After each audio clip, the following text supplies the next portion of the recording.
Nos parents sont venus ici et nos grands-parents aussi, dans une situation parfois un peu de détresse. Parce qu'ils n'ont pas été préparés à ce voyage-là. On est un village qui se situe sur la ligne Maginot.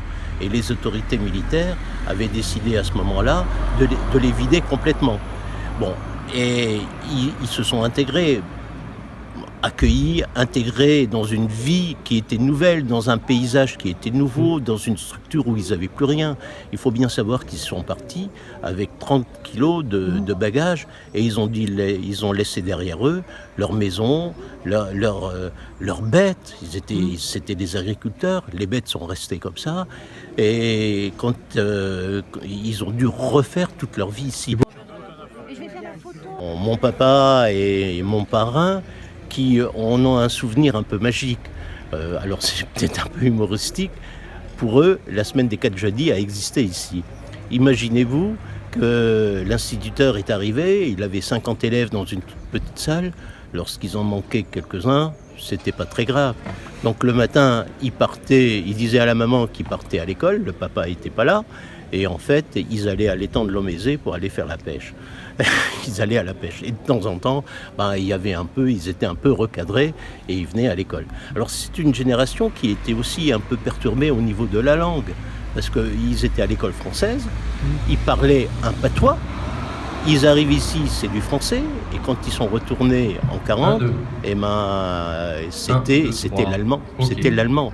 Donc c'est des gens qui parfois, en l'espace de 5 ans, ont connu 2 ou 3 écoles différentes avec un apprentissage de la langue tout à fait différent. Depuis plusieurs années, il travaille. Michel, si on recule un peu. Aujourd'hui, on est là pour un double objectif qui est de s'intégrer dans le cadre du 80e anniversaire de l'exode des Mosellans dans la Vienne et pour fêter également un événement un peu particulier qui sont les 50 ans du jumelage entre la commune de Koum, qui est venue ici en 1939 au titre de l'exode, et la commune de Verrières.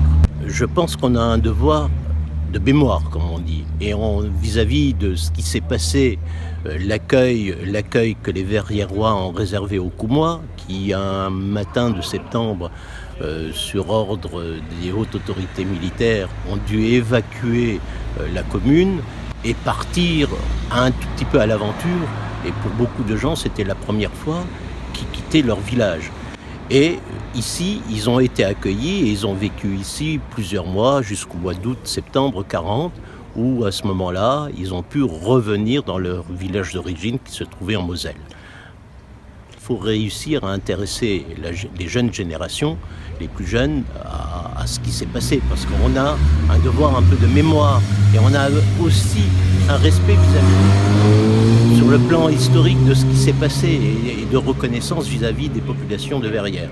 Donc je pense, moi, qu'il y a une première chose à faire, c'est vis-à-vis des écoles.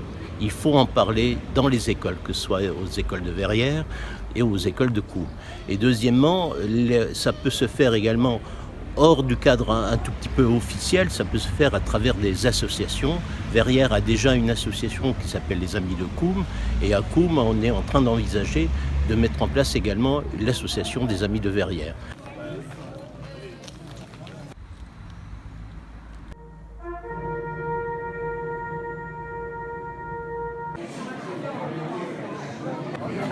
Ouais, voilà, exact.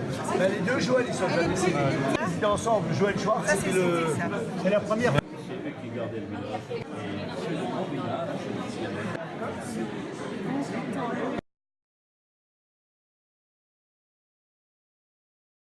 Que jusqu'à maintenant, c'était la mairie qui prenait tout en charge.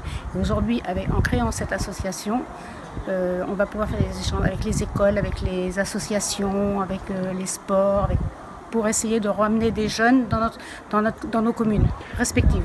Il existe des liens depuis l'époque, mais il n'y a aucun jeune qui reprenne la relève. Donc c'est pour ça qu'on voudrait que les jeunes puissent prendre la succession.